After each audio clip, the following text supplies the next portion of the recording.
আমাকে ছাড় মেরেছে, বাবা আমাকে ভালো মতো কেঁদানি দিত।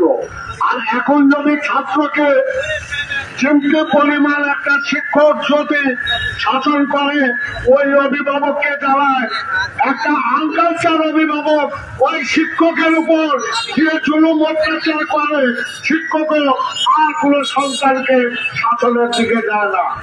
এমন আমি দেখি প্রাইভেট স্কুল মুখ দিয়ে হেঁটে যায়, একদিকে শিক্ষক হেঁটে যাচ্ছে, কিছু কিছু ছাত্র সিগারেট হাতে দিয়ে চলছে, মাস্টার দেখেও না দেখার ভাব করছে।